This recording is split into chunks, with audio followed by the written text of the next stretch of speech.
Olá pessoal, bem-vindos à terceira e última parte da aula dessa semana e aliás é a última aula do ECE. Tá?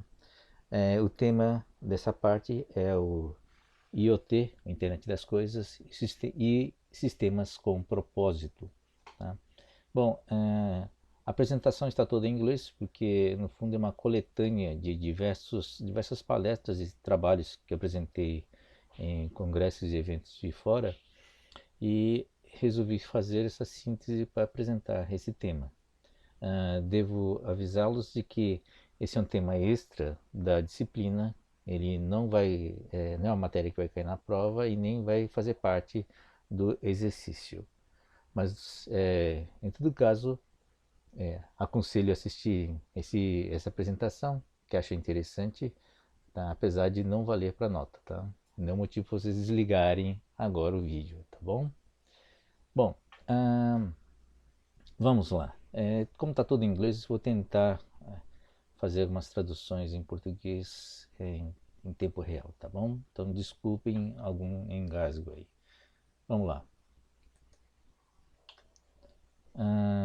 Isso aqui é um trabalho, um artigo que apresentei e ele é interessante.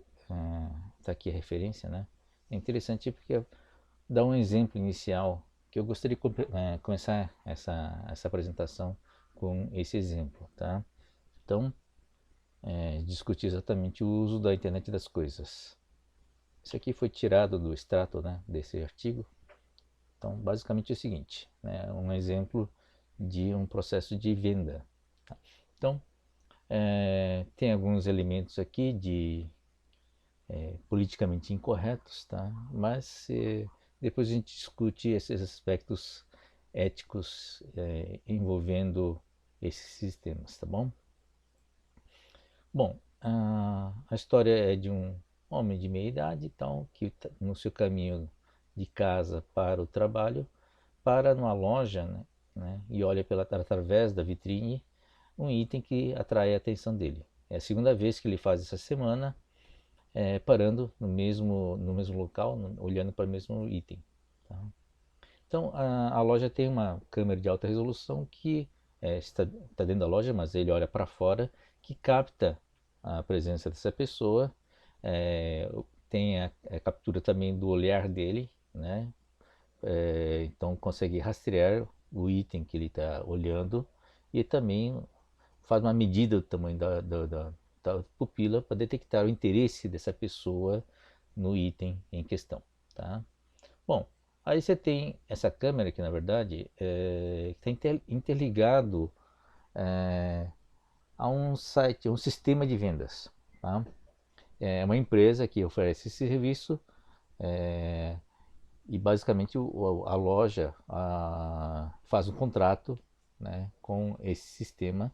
É um sistema que atinge o mundo inteiro, é um sistema enorme, tá? Então é uma empresa mundial que faz contrato com lojas independentes, né?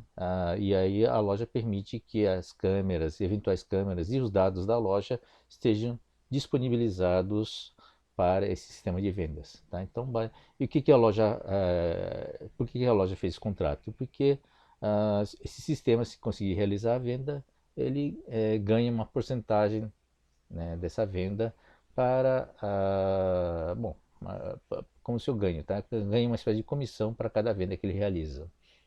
Bom, portanto, a câmera faz essa captura da imagem e depois faz um perfil, levanta o perfil da pessoa, né, observando a sua aparência e itens como a roupa que utiliza e os acessórios que ele tem. Tá? Então, esse já é o sistema que faz esse levantamento de perfil. Tá? Raça, idade, todas essas coisas, ele faz esse levantamento e estabelece uma estratégia de vendas, que basicamente manda uma mensagem para a loja, né, especificamente para uma vendedora mulher, jovem, tá? E o sistema sabe que a loja já tem esse tipo de vendedora dentro da loja, tem essa disponibilidade, então esse sistema diz o seguinte, né? orienta o seguinte para essa vendedora: olha, vai até lá fora, né, e fale o seguinte para essa pessoa. Então ela sai e fala, né, para essa pessoa a seguinte frase, né? Olá, né? É a segunda vez que eu reparei que você estava passando nessa loja e olhando para esse item aqui. Você não quer entrar lá dentro e olhar com mais atenção esse item? Ou seja, ela certamente não sabe ou nem reparou que essa pessoa em questão passou duas vezes para a loja, né? Quem reparou isso foi o sistema, tá? Ela simplesmente foi instruído a falar isso, tá bom?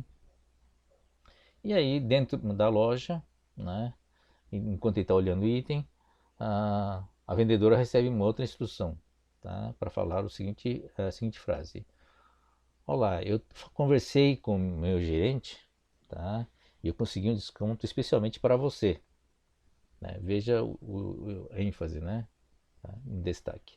Tá? Esse item poderá ser seu por tanto, né? E esse tanto é um preço que o sistema levantou como sendo um preço médio da região. Tá? Então ele sabe, rastreou essa pessoa também em outras lojas, ele sabe que viu ele olhando em outras vitrines, que estava interessado naquele item, e viu mais ou menos quanto era vendido esse item nessas outras lojas. Tá? E ele chegou a um preço atraente, né? Uma margem atraente, uma média talvez um pouquinho mais baixa que a média, mas que ainda preservava uma boa parte dos lucros, né, para a loja. Tá? E aí é a questão, né? Então, e poderá ser seu por um preço tal, que é um preço que o sistema estabeleceu.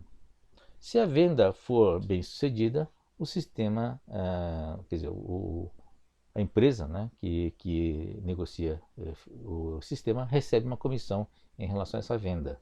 Tá?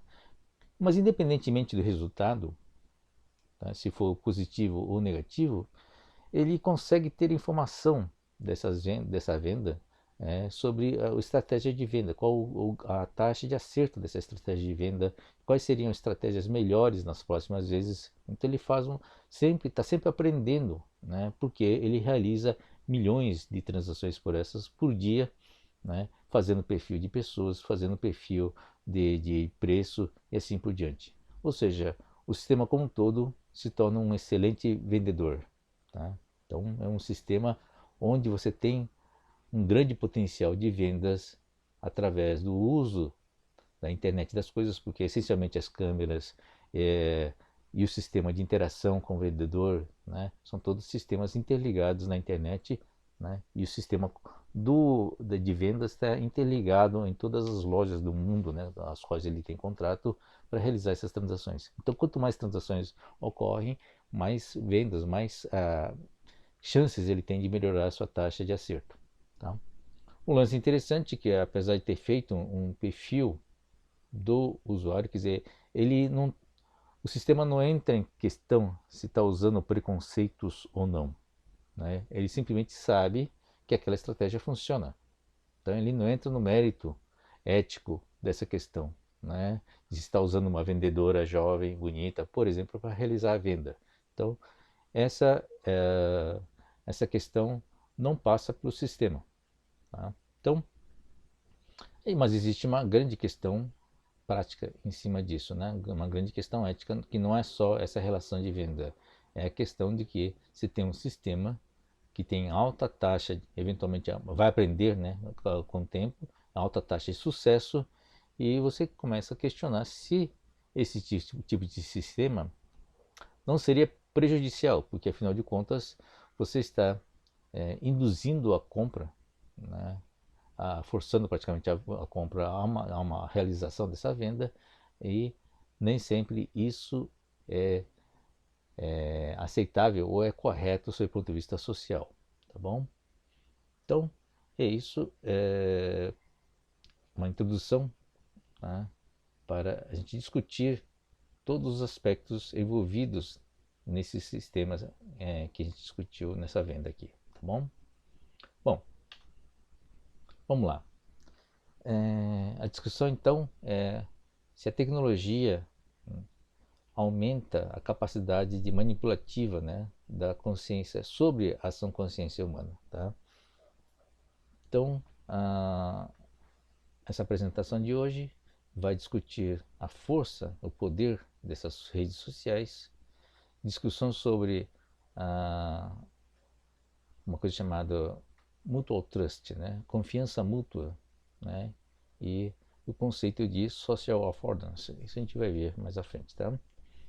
O papel do IoT, Internet das Coisas, né, a evolução histórica e como isso se relaciona com as redes sociais, o impacto dessa nova tecnologia, né? Tá?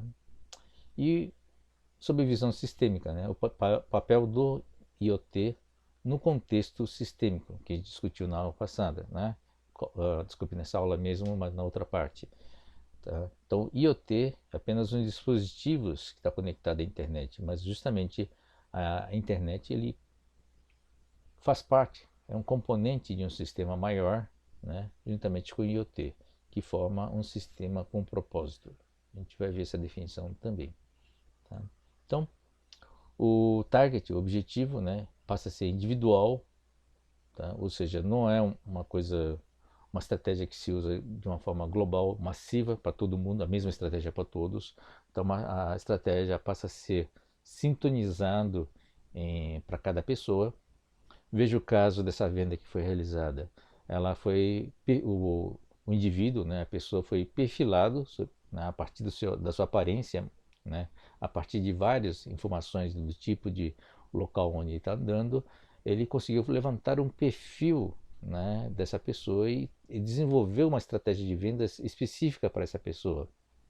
Veja que fazer perfil de uma pessoa pela aparência, por exemplo, não invade a privacidade. Ele não entrou, não tentou identificar a pessoa, né, o nome da pessoa, e tentou levantar os dados privados dessa pessoa.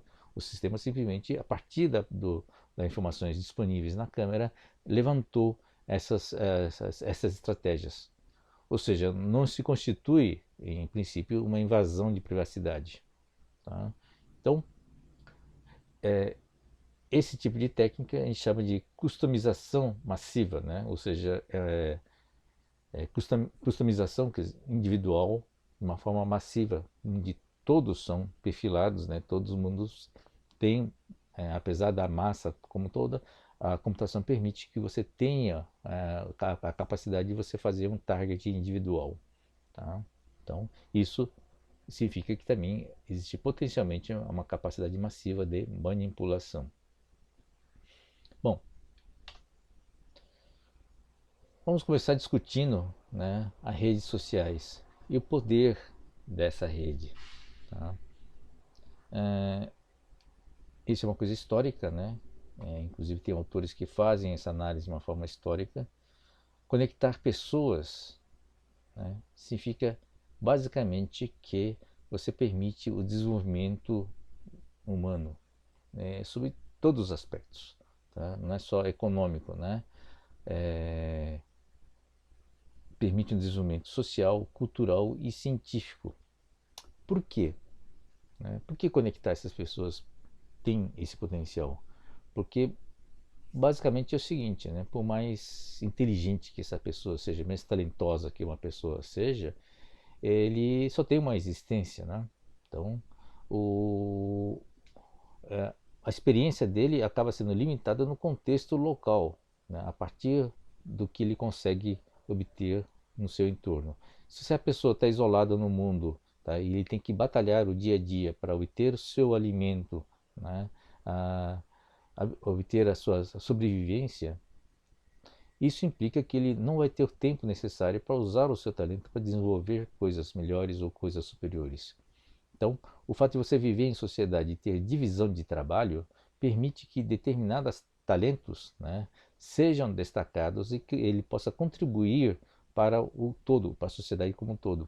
Então, cada um vai fazer um papel especializado e essa especialização vai implicar em trabalhos de melhor qualidade, em, é, em trabalhos, né, conhecimentos sendo aprofundados, né, numa abordagem mais profunda, e como tem essa interconexão entre as pessoas, começa a poder trocar não só informações, como também trocar os benefícios, né, da geração a partir dessa divisão de trabalho. Tá?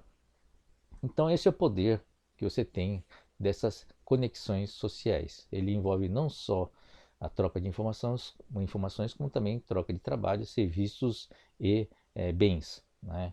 Então, esse é um ambiente a partir do qual, quanto mais pessoas houver nessa estrutura e quanto mais trocas houverem nessa estrutura, mais a sociedade como um todo, mais aquele grupo como um todo, se beneficia economicamente, culturalmente, socialmente e assim por diante, cientificamente também. Né? A gente viu esse conceito quando a gente estudou sistemas, né, nessa semana. Então, a ideia de sistemas, você fazer essa divisão, né, em vários níveis, permite a especialização, né, permite que você evolua como sistema. Agora, qual o limite, o tamanho desse sistema? O quanto profundo você consegue fazer essa especialização? Essa é uma outra questão. Tá? Mas o que mantém essa conexão, a palavra-chave é conexão. Né? O que mantém esse sistema funcionando é justamente a interação entre as partes, essa conectividade que forma a rede social. Tá? Então, quanto melhor a qualidade dessa rede social, melhor é o sistema, a robustez do sistema, tá? E a qualidade desse sistema. E provavelmente permite também, se a qualidade dessas conexões é boa, a qualidade dessas conexões sociais é muito boa, você permite que você estabeleça redes cada vez maiores, sistemas dentro de sistemas, você consegue desenvolver redes cada vez mais sofisticadas e maiores em termos de porte, ou seja, a escala, né, sendo exponencial, ele gera benefícios de uma forma exponencial também. Tá? Então, a especialização, né, das pessoas e o conhecimento, né, permitem a criação de inovações, né, e o desenvolvimento da ciência. Então, a palavra-chave aqui dentro é justamente essa conexão, né, essa relação dessas redes sociais. Um exemplo importante, nesse seu ponto de vista, é o desenvolvimento das cidades, né, o conceito de cidades que agrega pessoas no único local, ou quiser, torna melhor a qualidade da relação social, porque você permite essas conectividades, né, pela proximidade, uma conectividade e uma organização de vários sistemas. Né? Então você, como pessoa, pertence a diversos sistemas, né, organizações sociais que foram desenvolvidas, né, com a evolução da humanidade. Então, você tem um indivíduo que participa como aluno, portanto, faz parte de um sistema educacional, participa também, se você é estagiário, participa também de uma organização produtiva, né? Se você tem atividade voluntária, você tem participação em outro tipo de estruturas sistêmicas. Então, você está essa proximidade desses diversos elementos organizacionais num único local chamado cidade permite que você tenha uma interação maior e permite uma escala, né, melhor de desenvolvimento dessas estruturas. Tá? Então, essa é a lógica das cidades. Mas o próprio conceito de cidade exigiu o desenvolvimento tecnológico, né? Desenvolvimento do conhecimento. As primeiras cidades, por exemplo, né, você tem diversos modelos de cidades que foram construídos ao longo dos últimos 10 mil anos. As primeiras cidades entraram em colapso.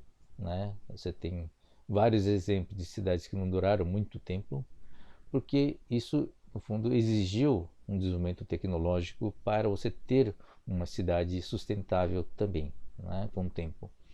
Então, a questão de você ter uma a mobilidade, né? Você tem a necessidade de ter rua, a necessidade de ter distanciamento entre as residências para você permitir a circulação de mercadorias e de pessoas de uma forma mais fácil.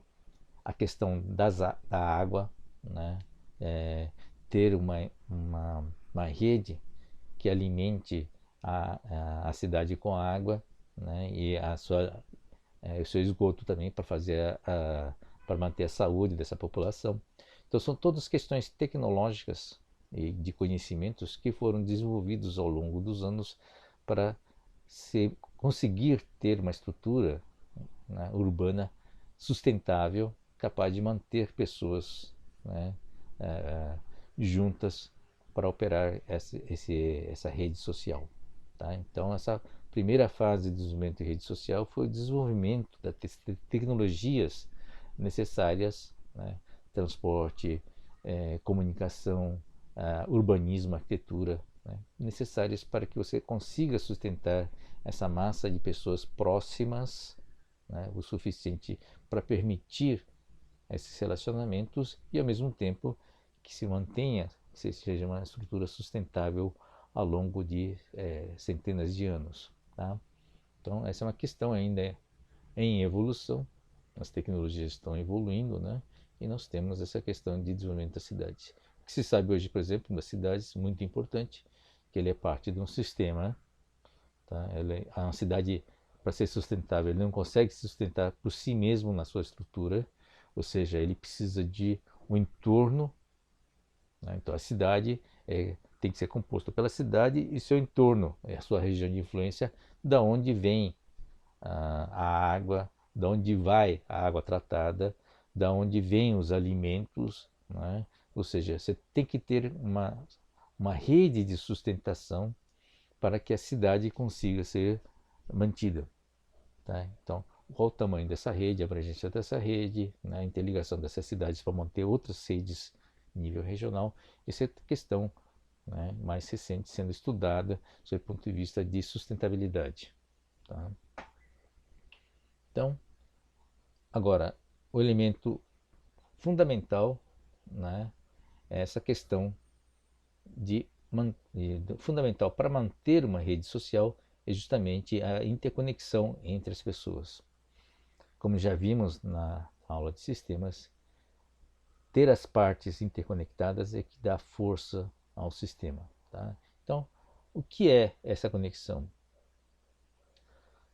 Nós temos dois nós inteligentes, né? A gente fala inteligentes, não necessariamente humanos, mas a gente viu que o objetivo da mensagem lá na semiótica, né, na aula de semiótica, tá?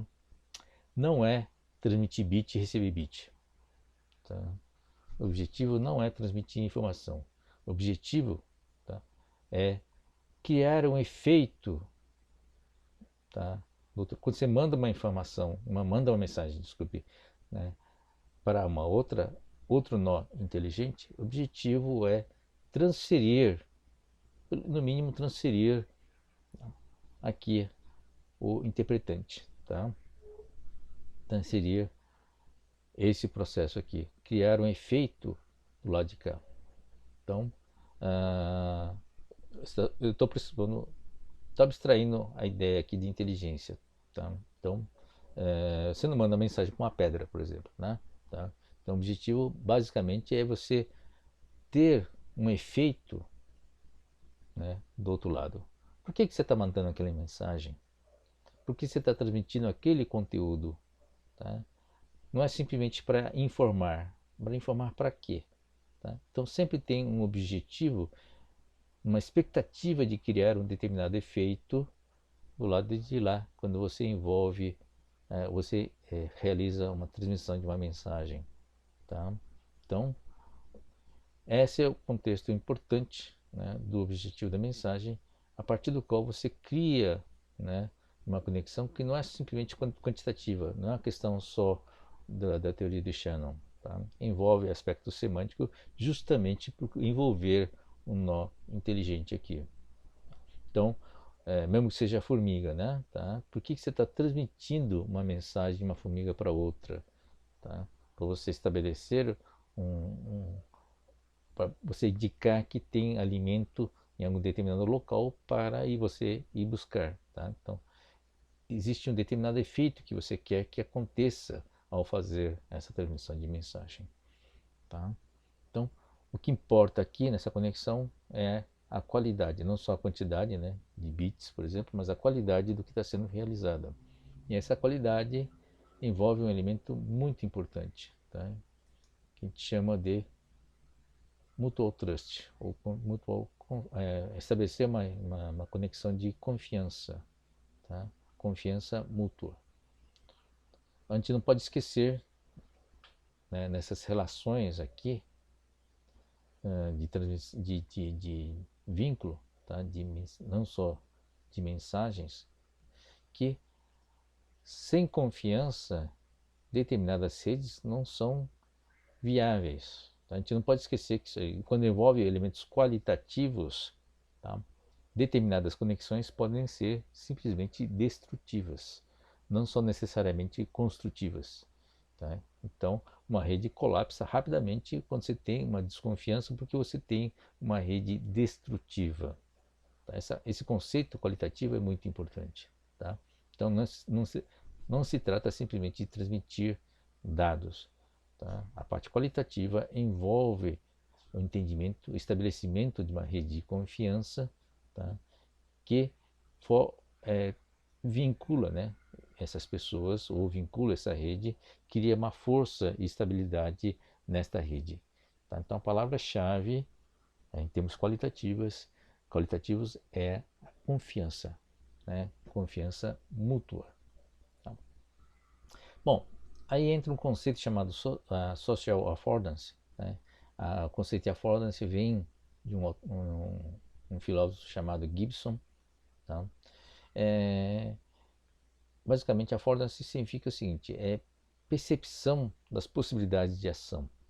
Tá? Então, uma rede quer dizer, envolvendo essa conexão aqui, uma rede e envolvendo pessoas, essas pessoas percebem possibilidade de ação, percebem possibilidade de você gerar efeitos nessa rede. Tá? Isso a gente chama de social affordance. Tá? Diversos tipos de efeitos. Tá? Então nós temos diversas relações envolvendo emoções, influências. Tá? As relações, né? Tá? Então já estamos falando de affordance. Né? Trabalho, educação, organização, tá? Permitem esse mix de relação e de social affordance permitem uma evolução, sob o ponto de vista de conhecimento e de relacionamento social. Tá? Portanto, esse é um processo, né, em termos quantitativos e qualitativos, envolvendo uma coisa chamada social affordance, quer dizer, possibilidade de ação, e essa possibilidade de ação resulta, né, num processo autorrealimentado que, à medida que isso aqui gera resultados positivos, nós temos um reforço, né, na confiança mútua. Tá? Isso é a base de uma rede social, base de sistemas gigantescos, né? Tá? Envolvendo múltiplos sistemas, subsistemas, sistemas que envolvam conhecimento, envolvam um relacionamento social e assim por diante. Tá? Então, nós participamos como seres humanos, né, em diversos subsistemas dentro de um sistema muito maior, né, que dentro da nossa sociedade. Tá bom? Então, isso é o conceito, né, a partir do qual nós construímos essas redes sociais. Bom, alguns elementos envolvidos aqui, tá? Sob o ponto de vista teórico, é que se cria também, tá? Tem a perspectiva de você ter como uma conexão aqui, né? Você tem um mundo de pessoas conectando várias pessoas. Esse, né, um hub, sob o ponto de vista de rede, a gente analisa quantitativa, um hub é um cara que tem, ou um nó, que tem conexões, muitas conexões com muitos outros nós, tá? Formando um elemento central. Isso aqui é um hub, isso aqui também é um hub, né? Você tem uma conexão de hubs. Essa é uma visão quantitativa de ver quando você analisa redes sociais sob o ponto de vista de conexão. Tá? Então, esse é o conceito de hub. A gente vai ver alguns outros conceitos mais à frente. Tá? Então, basicamente, é caracterizado sob o ponto de vista quantitativo, né? A quantidade de conexões que você tem, tá? E a quantidade de dados trocados, né, tá? Entre esses nós. Tá? E formar topologia de rede. Agora, sob o ponto de vista qualitativo, né, sob o ponto de vista do social affordance, nós temos uma coisa, a possibilidade de ter uns sistemas complexos, Aliás, nós sabemos que tem sistemas complexos, porque essas conexões, da mesma forma que as conexões de elementos simples, tá? Você tem a emergência de diversos fenômenos, né? Em função de ser um sistema complexo.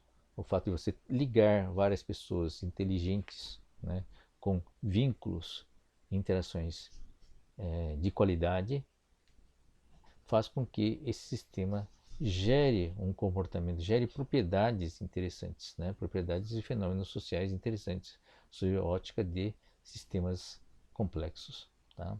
Então, que tipo de fenômeno, que tipo de ações, né, que tipo de propriedades esse sistema gera é uma coisa que é a área dos cientistas sociais. Tá?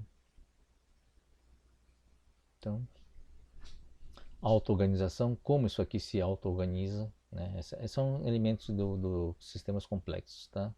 Comportamento coletivo, né? Evolução e adaptação, sistemas colaborativos ou destrutivos, tá? São todas visões de sistemas complexos. Tá? Então, a emergência de propriedades, e algumas propriedades envolvam esses comportamentos coletivos. Vamos lá.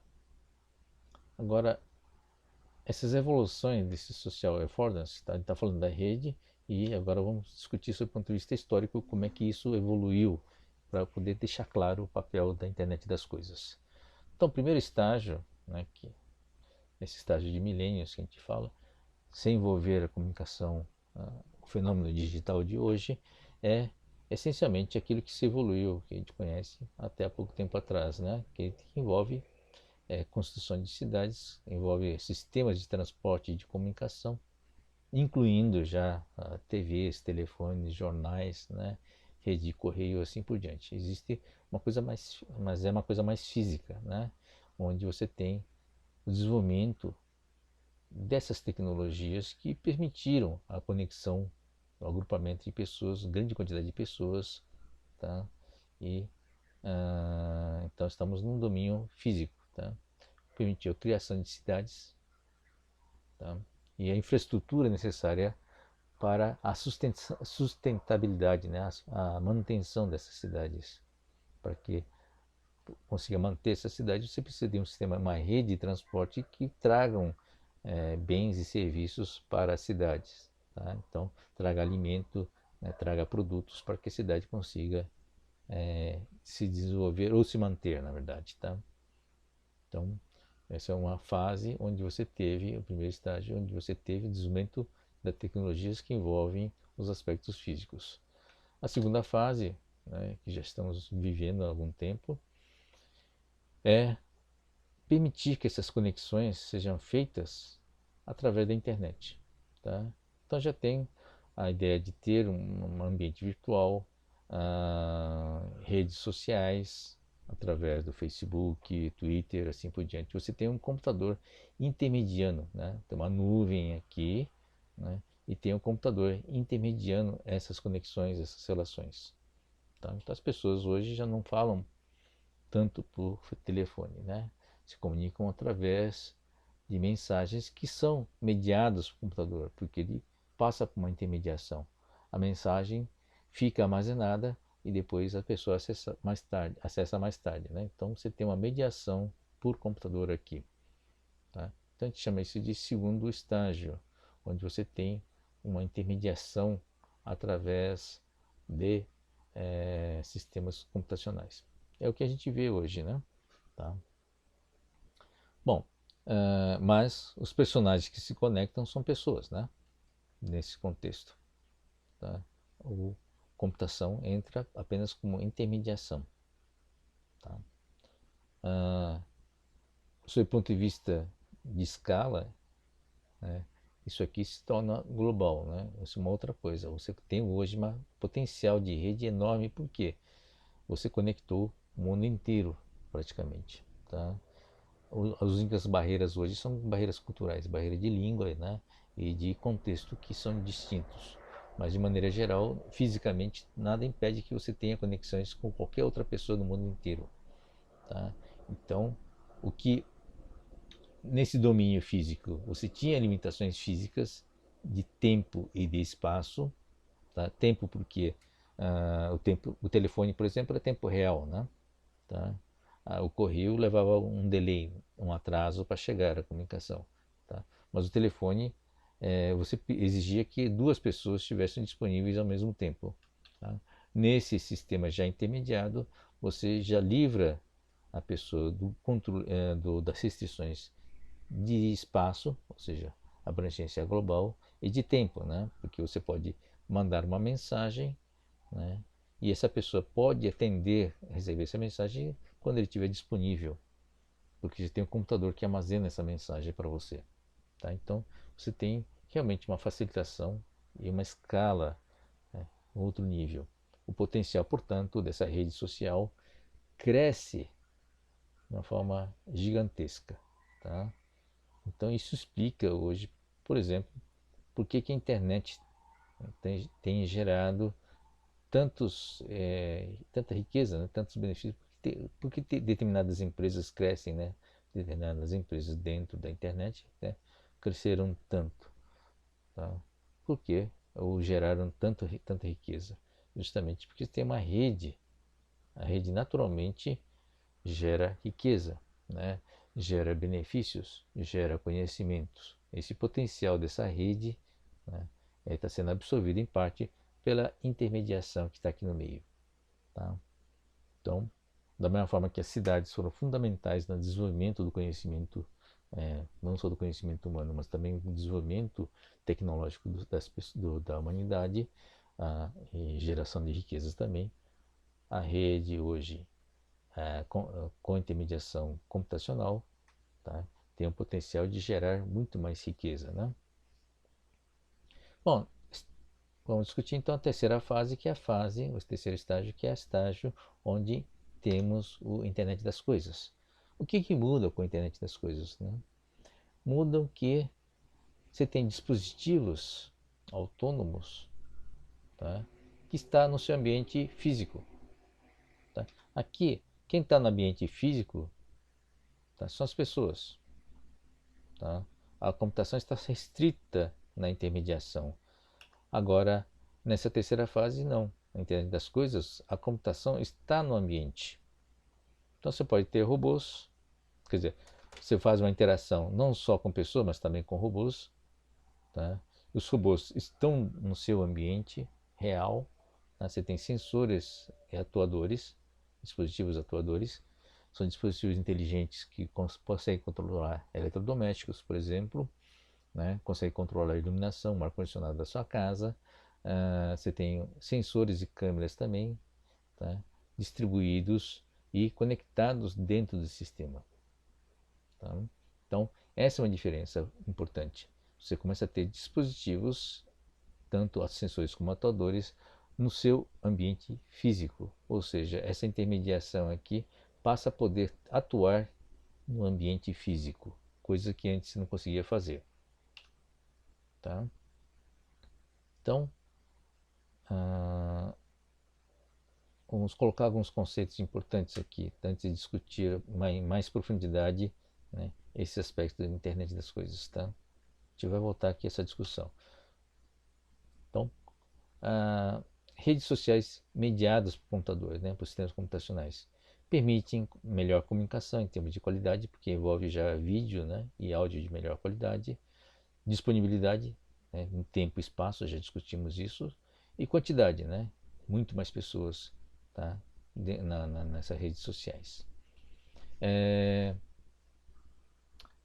O relacionamento evolui também, tá? Não é só pessoa para pessoas, pessoas para máquinas, tá? Então você tem disguisers, né, robôs virtuais, e disguisers são aqueles sistemas que mudam a aparência das pessoas, né?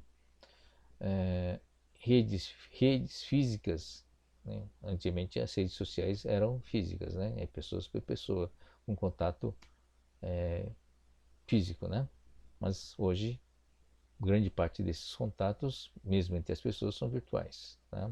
E podem envolver o Internet das Coisas. E o conceito de Techno Affordance, né? Affordance expandido, né, através de máquinas ou IoT, tá? Então, essa é uma coisa que envolve já a questão da computação ubíqua. Você, através de máquinas e internet das coisas, você tem uma capacidade, né, uma affordancy melhor, né, uma social affordancy melhor ou aumentada em função da tecnologia, tá?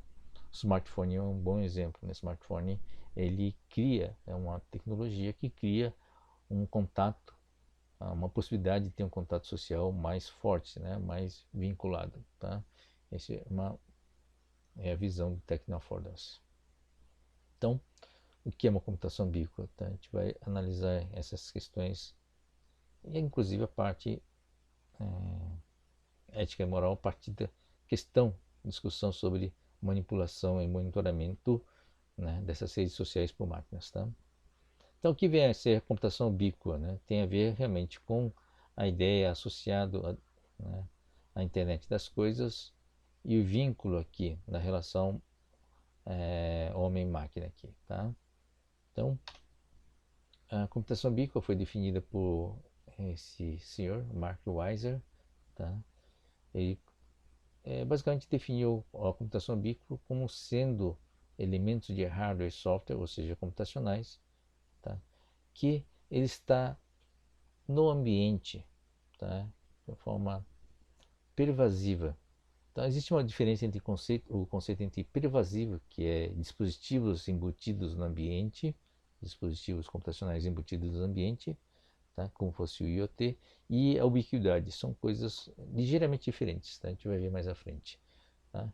Então, você tem um sistema pervasivo, tá? Mas ele é ubíquo, no sentido de que as pessoas não reparam na sua presença. Tá?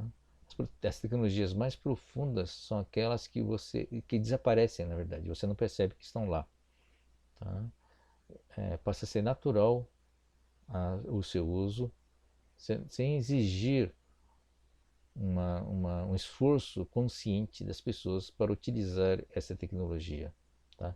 Eles estão entrelaçados, né, na vida, no dia a dia da vida, né, e você não consegue distinguir a sua presença. Tá? Você intui apenas o uso dela. Tá? Então, o que vem a ser o bico, então? Tá? Esse é um exemplo de ubiquidade. Tá? O que o próprio Mark Weiser colocou. O sistema de escrita. Tá? A gente está acostumado com o sistema de escrita, porque aprendemos desde criança a ler. Tá? Ele é um sistema, essencialmente, que você usa sem saber, de uma forma, sem fazer um esforço especial para utilizar isso. Então, você tem um ambiente urbano aqui, sem nenhum símbolo, né? Sem nada escrito nas paredes. Tá? Isso cria uma certa ansiedade, porque você está acostumado ao ambiente que você tem uma determinada quantidade de placas, né, e de avisos que você consegue se localizar, né, conter uma série de informações e você se sentir confortável nesse ambiente. Tá? Por quê? Você sabe, uma olhada só, através da escrita, o que cada loja contém, ou quais os seus serviços realizados, em que rua você está, tem placas indicando a rua, né? E uma série de informações padronizadas ou regulamentadas que você sabe o que significam. Tá? Então, essa é a importância do sistema de símbolos que o próprio Mark Weiser falou. Ele é ubíquo. Por quê? Né? Tem dois elementos, tá? Elemento pervasivo e ubiquidade. Tá? Então, pervasivo significa que isso está disponível no ambiente, né? Sempre e a qualquer hora. Então, esse ambiente aqui não tem nenhum aviso. E o sistema pervasivo e ubíquo significa isso, né? Você tem as placas que permitem que você identifique, né, as lojas, o que essas lojas contêm, tá? O que você tem de affordance, quer dizer, o que você pode fazer numa loja de café, né, ou numa padaria e assim por diante. Tá? Então, essa importância, né, os sinais de trânsito. Então, você tem um sistema onde é pervasivo e que é ubíquo, porque você consegue identificar sem grande esforço, né, os recursos disponíveis nesse ambiente. Tá? Essa é a ubiquidade. Agora, esse é o exemplo seguinte. Se você tem o exemplo de uma pervasividade, mas não de ubiquidade. Tá? O que mudou aqui?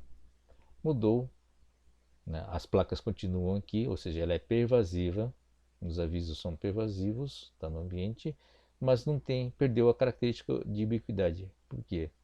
Seria a mesma coisa, se você não entende a língua que está escrita aqui, né, no caso é japonês, você não consegue ter a característica de ubiquidade, você não consegue usufruir dessa pervasividade, desse sistema, né, dos benefícios desse sistema. Tá? Então, exemplo aqui é pervasivo, mas não ubíquo. Né? Então, o que é ubiquidade? Envolve dois lados, é um sistema que envolve dois lados. Tem um lado do sistema e tem um lado humano. Qual o papel do lado humano aqui? O papel do lado humano é que você precisa ser treinado para entender uma determinada língua. Né? Então, não basta que você tenha do lado de cá a pervasividade. Né? Não adianta ter as placas aqui. Tá? É importante que você saiba ler essa placa aqui, tá? Sem grande esforço, tá? De uma forma intuitiva. Então, ubiquidade é um sistema onde envolve dois lados, o lado do sistema e o lado humano. Tá? Ou seja, o ser humano precisa ser trabalhado, precisa ser treinado e precisa ser educado para que o sistema ubíquo, para que a ubiquidade aconteça. Tá? Então, voltando aqui, né, nessa relação, tá?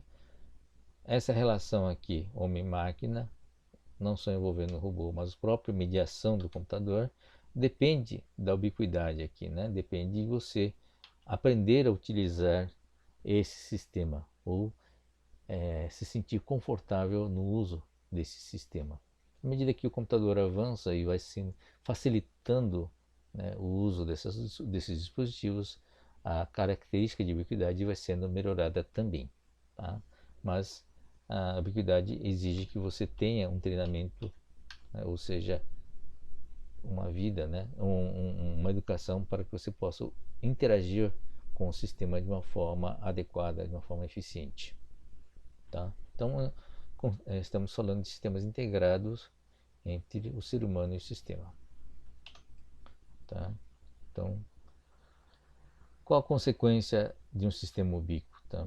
Você tem, do lado humano, você, através desses sistemas, começa a ter novas habilidades e novas interações.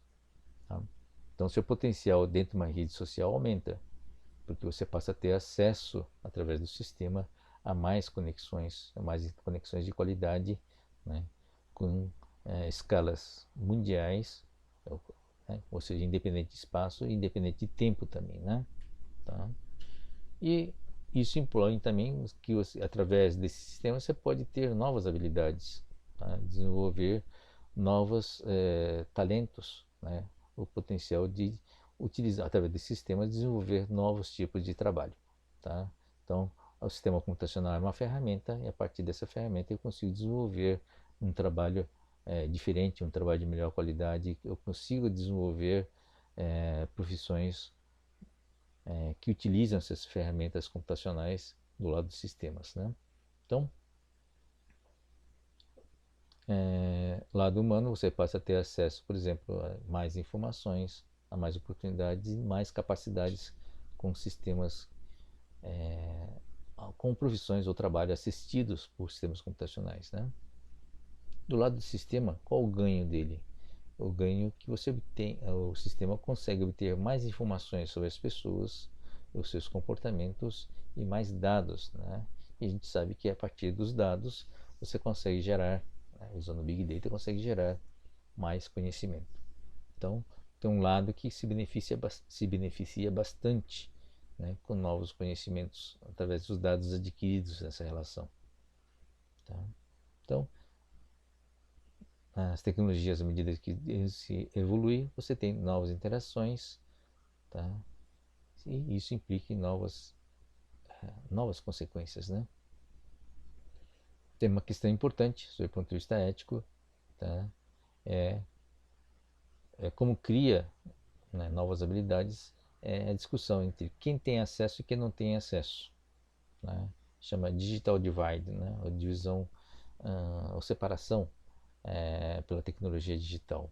Então, as pessoas que têm acesso a essa tecnologia, né, passam a ter um novo nível de desenvolvimento, de novo nível de habilidades, enquanto que os que não têm acesso a essa tecnologia começam a ter restrições, né, passa a ser menos produtivo em comparação aos que têm.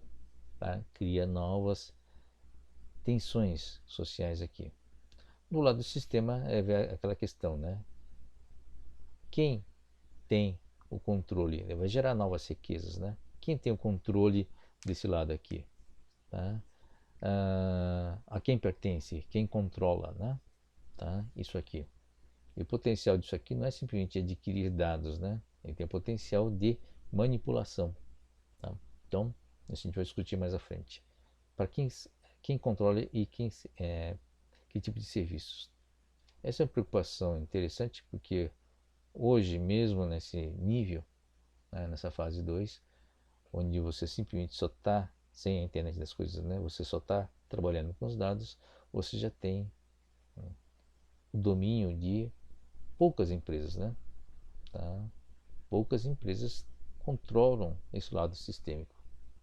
Tá? O Google, a Apple, algumas dessas empresas, né? O Facebook, a gente viu que o domínio aqui é quase um monopólio, né? Tá? Poucas empresas controlam muita coisa. Então, voltando agora à internet das coisas, né? Algumas questões são levantadas, mas internet das coisas é realmente uma coisa nova? Não é simplesmente um nome novo para coisas que existiam?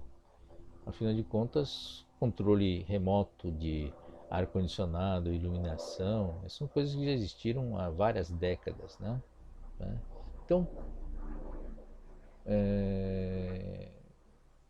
computadores também, né? Afinal de contas, qual a novidade, né? O que tem de novo na internet das coisas para você caracterizar, afinal, que isso é realmente um problema, ou uma ameaça, ou um potencial, tá? A diferença, né, é que o IoT ele não é simplesmente um dispositivo remoto, né? Não é só um controle remoto de um ar-condicionado. Ele a diferença é que ele é parte de um sistema maior, né? Através da internet. Tá? E é possível construir sistemas a partir desses elementos, quer dizer, sistemas que interagem no ambiente, são pervasivos e que por estar conectado à internet e por sistemas maiores, tem o potencial de gerar novos sistemas, novos serviços. Tá? Ah, tá? Então você já tem uma intermediação, já tem essa intermediação, e com a internet das coisas, juntando-se a essa intermediação, você começa a ter capacidade e potencial de manipular, né, essas relações. Inclusive a manipulação da confiança, né? Então, como está sempre conectado através da internet, é sempre conectado toda hora, ele tem uma capacidade de captura de dados, né, e de ação sobre o ambiente de uma forma permanente. Tá? Tá? Então, ele é difícil, né, você ter como se livrar de alguma coisa que está sempre conectado. Existem novas tecnologias, como a inteligência artificial, né? Milhões de nós de redes neurais artificiais, o Big Data, as tecnologias envolvendo Big Data, tá? E comunicações, né? Conexões de alta velocidade, ou seja, grandes canais de comunicação, e mobilidade, tá? Em qualquer lugar do mundo, tá? Assim, você gera essa potencial de você ter internet das coisas conectadas o tempo inteiro com a grande quantidade de dados sendo jogadas, né, para um sistema central. Então, esse potencial do IoT ele é maximizado justamente pela rede, novamente. Tá? Enquanto eram sistemas independentes, você tinha uma determinada perspectiva de ação. Agora, no instante que você conecta em rede e centraliza através de uma rede pela internet, ele passa a ter uma outra dimensão. É o mesmo efeito, né, das pessoas independentes sozinhas e pessoas que você junta, né, numa rede social. Ele gera um fenômeno, um novo nível de capacidade e um novo nível de qualidade. Tá? Então, propriedades novas, um novo potencial só por fato de você estar conectando eles em rede. Tá? Com isso a gente volta ao primeiro exemplo que a gente apresentou no começo dessa apresentação, tá? Que é o potencial de uma câmera sozinha que está numa loja e uma câmera conectada em rede através de um sistema que faz uma análise, né, usando Big Data, usando redes neurais, tá, para extrair, levantar estratégias, tá, para realizar uma determinada ação, um determinado propósito. Então esse é o grande potencial, não é simplesmente uma câmera, né, que sempre existiu, sempre existiu não, desculpa, existiram durante décadas, tá, e que o potencial dele é maximizado em função dessa conexão dessa câmera com a internet. Então, esses dispositivos, outra questão importante, que essas câmeras que estão na vitrine da loja, por exemplo, tá?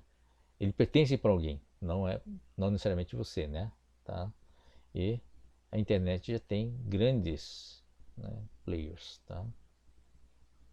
A quem pertence esse sistema, né? Qual o propósito desse sistema, né? Como esses sistemas serão utilizados? Essa é a grande questão. Tá? Então, a gente vai entrar numa coisa chamada sistemas com propósito. O que é que são sistemas com propósito? Acho que é mais fácil explicar através de um algoritmo. Tá? São sistemas que têm uma determinada função claramente estabelecida. A gente viu na aula de sistemas que todo sistema, na verdade, são componentes interligados para realizar uma determinada função. Tá? Agora, tem sistemas dentro dessa classe de sistemas que não só realizam uma determinada função, mas como tem o propósito de trabalhar exclusivamente essa função, esse propósito. Ou seja, ele é vinculado, toda a estrutura interna dele é vinculado de forma a que essa funcionalidade seja cada vez mais reforçada, cada vez melhor, né? Cada vez mais eficiente, cada vez mais confiável. Naquelas medidas de confiabilidade e de desempenho que a gente viu em sistemas. Ou seja, ele é construído e ajustado para aquele propósito. Tá? Não só existe uma função, como também existe uma perspectiva de melhorar essas funções. Então, esse é um sistema com propósito. Então, esse algoritmo mostra mais ou menos como é que isso funciona, tá? Como é que tem essa função. São dois loops. O primeiro loop a gente chama de percepção, é o loop de percepção, e o segundo loop de ação. Tá? Então, o sistema com propósito não é necessariamente sistema computacional. Tá? Esse exemplo, no caso, é genérico. Tá? É um sistema que mais ou menos a maioria das organizações sociais possui. Tá? Porque qualquer organização social costuma ter um objetivo, né? Desde uma organização voltada a vender coisas, até como organizações voltadas a administrar coisas e mesmo, por exemplo, uma organização sem fins lucrativos. Ele tem um objetivo, né? Então, a ideia é a seguinte, tá? Você tem as ações sendo realizadas, tá? E você identifica, né, e mede o efeito dessas ações. Tá? Então, você tem uma ação que você realiza. Será que essa ação está atingindo os seus objetivos? Tá? Então, um determinado sistema social, você tem um objetivo, por exemplo, de uma ação social voluntária. Será que eu estou conseguindo atingir esse meu objetivo? Tá? Se sim, você continua fazendo. Tá? É que entra algumas questões, né? Não é só uma pergunta sobre se esse efeito é adequado ou não. Esse efeito pode mudar com o tempo. Você pode dizer, olha, a ação tá boa, mas ele podia ter um desempenho melhor. Tá? Então, você estabelece determinados parâmetros com o tempo também. A maioria dos parâmetros envolve esse questionamento, não só desempenho, como também confiabilidade, né? Será que esse efeito que eu estou tendo aqui, essa ação que eu estou tendo, está atingindo tem alguma falha, está tendo algum problema de falhas, né? Ou não está atingindo o objetivo de uma forma correta? Então, esse questionamento é feito também nessa fase, nessa pergunta aqui, tá? Se não está atingindo o objetivo, ou seja, não está tendo um efeito desejado, seja do ponto de vista de efeito propriamente dito, como também do ponto de vista de desempenho, você pode determinar um novo conjunto de ações, ou ações melhoradas, né? Tentar aperfeiçoar as ações que você já executa. Tá? Executa essas ações e depois realimenta aqui. Tá? Então, esse loop aqui de ação, onde você cria novas ações, né? Baseado num conhecimento, por exemplo, já acumulado com o tempo, e alguns algoritmos aqui para determinar quais seriam essas novas ações que possam melhorar, e executa e para ver o seu efeito. Tá? Então esse é o loop de ação e esse é o loop de percepção. E se atingiu um bom resultado, você simplesmente fica aqui, né, só observando. De repente eventualmente aparece uma falha, o ambiente muda. Isso é uma coisa importante, né? Como é um sistema, tá? O sistema é interno, mas o sistema externo pode mudar, o ambiente muda e pode ter o efeito, pode se desviar do efeito. Tá? Isso implica que eu tenho que mudar as ações, tá? Baseado no histórico que está aqui, né? Gera o histórico, e aqui eu posso alterar a pergunta e alterar, né, novos parâmetros de ação e determinar novas ações aqui para criar novos, para ver, né, se melhora esse efeito. Quer dizer, ele não é estático justamente porque o ambiente externo também não é estático. Então isso se aplica, esses dois loops, né, essas duas realimentações, se aplica para qualquer tipo de sistemas, tá? Não só computacionais, como sistemas normalmente existentes, que dado um propósito, você constrói isso aqui. Então, um sistema normalmente envolvendo rede social envolve pessoas, né? São pessoas, numa organização, numa empresa, se está tendo lucro, se está tendo uma venda adequada ou não, você determina a ação, executa essa ação e faz uma realimentação. Tá? Então, essa é uma coisa geral de um sistema com um propósito, é o algoritmo geral de um sistema com um propósito. A computação interfere, quer dizer, qual o papel da computação? Eu posso fazer esse mesmo loop, né, com sistemas computacionais. Um elemento onde entra a internet das coisas está aqui, ó, sensores IoT, que está ligado, porque todos esses elementos passam a ser interligados através da nuvem, né, através da internet. Você tem sensores que fazem captura e análise do efeito, captura do efeito, que é mandado no Big Data, que você tem, não só aqui é uma banco de dados, né? Você tem uma tecnologia de Big Data que analisa esses dados para gerar determinados diagnósticos, tá? Então, o Data Mining, tá? O DM, né? Para analisar esse efeito, para saber se esse efeito foi adequado ou não, tá? Se foi, ele fica nesse loop até detectar algum efeito não desejado aqui. Então ele está sempre monitorando de uma forma permanente. Caso contrário, né, você pode ter tecnologias de inteligência artificial ou algoritmo genético aqui que cria mutações, né, determinadas mutações nos procedimentos para determinar novas ações. E aí você tem atuadores, né, através do IoT, atuadores que atuam diretamente nesse meio para realizar essas ações determinadas por esses algoritmos. Então, é o mesmo algoritmo de um sistema com propósito, só que agora é uma versão digital. Tá? Então, o papel do IoT aqui, Internet das Coisas, para captura de dados no ambiente e no ambiente real, e a sua realimentação aqui, né, na forma de ações. Tá? Então, a palavra-chave aqui é a realimentação e a ação no ambiente usando as tecnologias computacionais. Tá? Bom, Essa pessoa, a Hannah Arendt, está aqui para tentar explicar uma outra questão em relação a esses algoritmos de sistemas com propósito. Tá? Ela foi uma filósofa, bom, ela se define como uma cientista social. Tá? Ela trabalhou principalmente na década de 50 e 60. O que a gente pode falar sobre ela? Tá? Bom, ela é judia, descendente judaica, morava acho que na Alemanha. Ela, na época da Segunda Guerra, veio para os Estados Unidos fugindo do nazismo. Tá? Então, os primeiros ensaios, trabalhos delas mais famosos são esses aqui, ó, década de 50.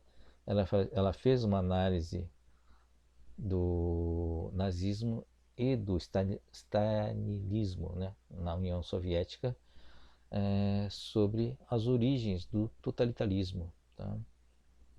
Então, e onde escreveu um texto importante, famoso, né, que o totalitarismo, só para explicar, né, a diferença entre totalitarismo e autoritarismo, ela definiu de uma forma clara o que vinha a ser o totalitarismo.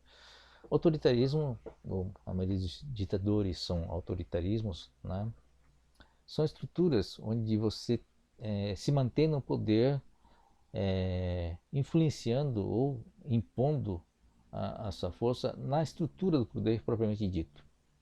Tá? Então, uma estrutura autoritária, ele tenta controlar e dominar as próprias outras estruturas de poder, né? Tenta influenciar o judiciário, o legislativo, ou tenta dominar o legislativo e o judiciário, né? Para ter o controle de toda a estrutura de poder de uma determinada nação. Isso seria autoritarismo. Tá? O totalitarismo tem uma visão diferente. É um processo onde você quer controlar não somente as estruturas de poder, mas também a própria população. Tá? Essa diferença é importante. Tá? Então, os reis, né, em estruturas antigas, né, onde você tinha monarquia, por exemplo, eram estruturas autoritárias, porque se preocupava primariamente, né, em controlar as diversas estruturas de poder existentes, mas não tinham como intenção tentar controlar a própria população. Tá? Então, o nazismo e o stalinismo, por exemplo, são estruturas cujo objetivo era controlar a própria população. Tá? É bem parecido com aquele livro de George Orwell, né, 1984, tá? Onde ele descreve uma estrutura totalitarista. Tá? O objetivo não é controlar somente a estrutura de poder, mas controlar essencialmente a própria população, o indivíduo. Tá? Então, esse foi um conceito importante que a própria Hannah Arendt conseguiu estabeleceu, né? E criou um termo chamado banalidade do mal. Tá? Onde que ele entra aqui? Então, ela fala que o totalitarismo precisa de 3 elementos. Primeiro é a banalização ou trivialização do terror ou do mal, né? Tá? Então, 2 palavras-chave: terror, medo, né? E do mal. Tá? Então, ela cria e populariza o termo banalidade do mal. Manipulação das massas é o segundo elemento. Tá? Porque o totalitarismo, você quer controlar as pessoas, o povo, né? E uma parte importante é a não crítica às mensagens do poder. Tá? Você, como indivíduo, não criticar, né, as mensagens que a estrutura do poder gera, ou ser apático. Tá? Essa apatia é uma coisa característica importante dentro do totalitarismo. Então, esses elementos todos, cujo objetivo desses 3 elementos é explorar, essa é uma frase muito complexa, né, para ser interpretada, a solidão das massas, né, a solidão organizada das massas. Tá? Então, basicamente, é uma discussão. Essa frase tenta deixar claro, né, a questão do indivíduo em relação às massas. Você tem um indivíduo que ele é solitário, né, no seu pensamento, e que essa solidão né, e perante a organização das massas, se torna uma voz menor. Tá? Então, essa é uma característica que faz com que esses mecanismos todos permitam que essa massa seja manipulada ou seja controlada. Tá? Então, essa é a visão do totalitarismo. Bom, em função dos trabalhos de Hannah Arendt, né, nos Estados Unidos, e esses artigos, esses livros todos que ela gerou, ela teve uma fama razoável, né? Tá? E em 1963 teve um grande evento, né, sob o ponto de vista do nazismo, que foi a prisão do Eichmann. Né? O Adolf Eichmann foi um nazista, ele era foragido e conseguiu, o serviço secreto israelense conseguiu capturar e trazer para Jerusalém e fazer um julgamento. Quem que era o Eichmann? Ele foi a pessoa responsável pelo campus de extermínio de Auschwitz. Tá? Então ele era o gerente geral, digamos assim, responsável para o funcionamento desse campo de concentração em Auschwitz, cujo objetivo, o propósito, né, voltando aos sistemas com propósito aqui, era, né, matar os judeus de uma forma mais eficiente possível. Tá? Então, o que o Eichmann descreveu, né, em sua defesa? Que ele era simplesmente um burocrata, né? Ele nem gostava, nem não, como se diz, nem odiava, nem gostava dos judeus. Simplesmente exercia um trabalho burocrata de manter esse sistema funcionando. Então ele testava vários métodos, né, de matar de uma forma eficiente, de preferência sem dor, né, que e se preocupava com todo o processo de forma a ser eficiente, né, no fundo em termos de desempenho, em termos de quantidade, para quê? Para que esse sistema como um todo possa ser produtivo, possa gerar melhor resultado ao menor custo em tempo mais rápido possível e de uma forma confiável. Essa era a preocupação dele. Então ele criava ações, criava sistemas, né? Ele usou vários sistemas, desenvolveu vários sistemas, onde a câmara de gás mostrou-se mais eficiente nesse processo, tá? Para ter, né, fazer essas alimentações todas para ter o melhor desempenho possível sob o ponto de vista do propósito de extermínio, né, das pessoas. Ok? Então, esse é um exemplo claro de como é que funciona um sistema, né, de propósito. Tá? Bom, então esse era o argumento e a Hannah Arendt, né, escreveu, ela foi mandada pelo jornal New York, The New Yorker, né, para fazer o acompanhamento desse julgamento lá em Jerusalém e mandar as reportagens para o jornal para publicação. E ela comentou algumas coisas interessantes. A gente vai traduzir depois esse texto todo, mas basicamente ele falava que o Eichmann que ela presenciou, né, era uma pessoa terrivelmente normal. Essa é a frase dela, terrivelmente normal. Ela não ele não fazia julgamentos morais, nem questionava as questões morais daquilo que estava fazendo. Ele simplesmente executava as ordens, executava ah, as ações burocráticas necessárias para que o sistema operasse de uma forma eficiente, sem problemas, né? E se preocupava somente com essas questões do sistema operando. Tá? Então, bom, hoje você tem outros questionamentos, né? Mas enfim, em relação ao próprio Eichmann, né? E questionamento da posição dela, mas a impressão que ela capturou nesse julgamento foi de que era uma pessoa, Eichmann era uma pessoa terrivelmente normal. Tá? Então, ela escreve um texto interessante aqui, né? Sobre o que vem ser, né, um ser humano, tá? E por que ele se recusa a pensar nas questões morais ou não.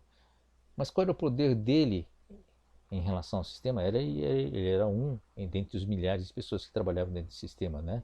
qual era o poder seu de influenciar ou afetar o sistema, né, dado que ele existe. Tá? Então, você tá uma pessoa no meio de um contexto, né, de outros milhares, uma escala gigantesca, digamos assim. Né? Então, como é que entra essa questão? Tá? Então, ah,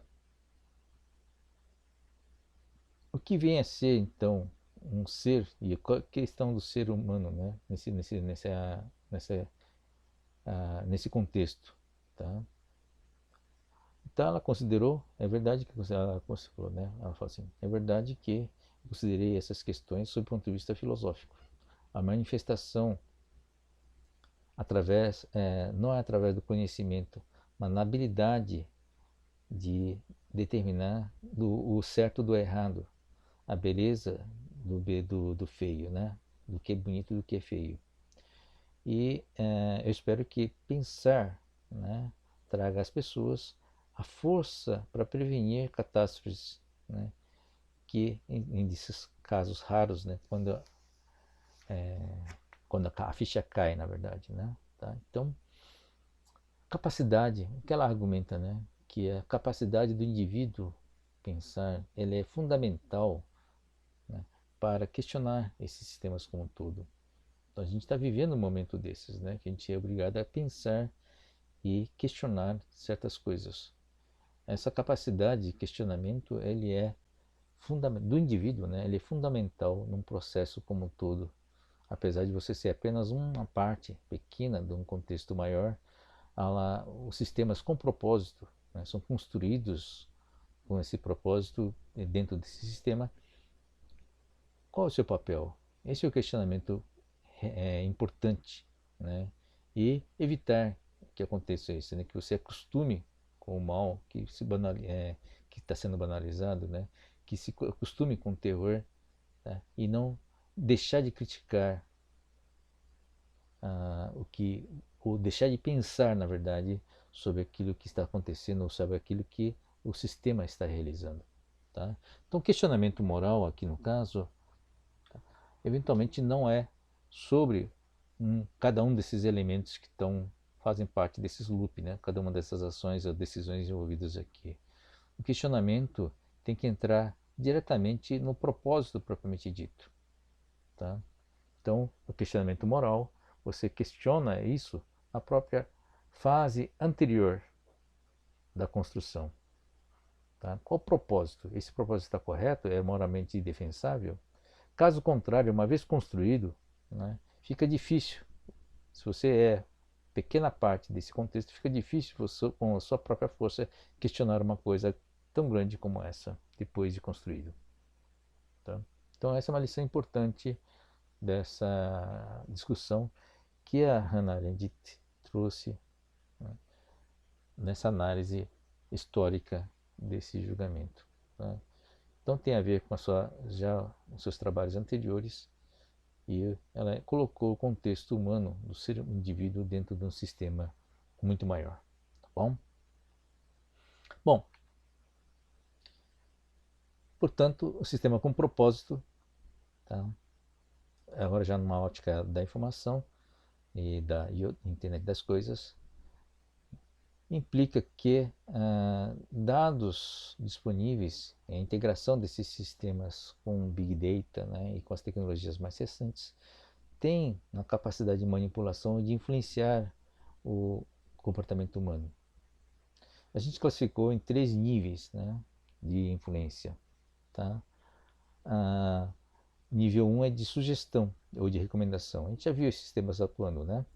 Pessoas que compram, já viu em Amazon, né? Pessoas que compram em sites de compras. Pessoas que compram tal item compram também tais itens. Ou seja, ele analisa, faz um perfil do seu consumo e a partir dali estabelece uma série de recomendações. Como ele é um sistema de propósito que atua no nível só de informações, eu não tenho ainda o internet das coisas, ele tem só a capacidade de gerar sugestões. Né? Ele tem a capacidade e o potencial de trabalhar dados e gerar dados na sua saída, ou seja, a capacidade desses sistemas de influenciar é só através de dados, ou seja, mensagens, né? Influenciar, mesmo que seja mensagens com target, com objetivo específico, ele não atua no mundo real porque não tem dispositivos atuantes no ambiente real. Sistemas persuasivos já é um sistema um pouquinho mais forte, né? Tem alguns exemplos aqui que a gente vai ver. O Kramer, por exemplo, né, fez experimento usando o Facebook. Tá? Então, já usa redes sociais de uma forma mais atuante, que desenvolve pessoas. Aquele exemplo inicial de vendas que a gente viu no começo dessa apresentação, né, é um sistema persuasivo, ele não é um sistema só de sugestão, é um sistema persuasivo onde entra um elemento de ação chamado a vendedora, né, que foi orientada pelo sistema. Então a vendedora ela atuou, né, no ambiente real já com orientações a partir do sistema. Então são sistemas persuasivos. Sistemas persuasivos não necessariamente são ruins, viu, gente? A gente está colocando esses sistemas, mas tem, como toda tecnologia, sempre tem um lado ruim e um lado bom. Tá? Alguns sistemas persuasivos foram desenvolvidos, tá? Através de envolvendo redes sociais, tá? Para controlar, por exemplo, tem um paper que eu não lembro mais onde está, mas ele falou em controlar o vício de fumo. Tá? Então usava o sistema de persuasão, redes sociais, influenciando os amigos dentro da rede pessoal da pessoa e sugerindo textos, sugerindo ações, tentando detectar qual era o momento que a pessoa ia fumar, tá? Para tentar fazer com que outros colegas ligassem para ele, né? Distraíssem essa pessoa do vício de fumo ou eventuais outros vícios que essa pessoa tem. Então o sistema de persuasão pode ser desenvolvido para realizar boas ações também. Tá? Então, como toda tecnologia, tem um lado bom e tem um lado ruim. Né? E sistema de coerção, sistemas coercitivos, são sistemas mais atuantes ainda. Tá? Basicamente, tem ação física. Você pode usar a internet das coisas agora, por quê? Porque a internet das coisas tem atuação no ambiente físico para fazer com que ele atue fisicamente, né, no fundo de atuação mais forte sobre o indivíduo, né, tá, do que uma persuasão. Quais são os exemplos desse tipo? Né? Por exemplo, aquela como se diz, tornozeleira eletrônica, né? É um sistema de correção. Tá?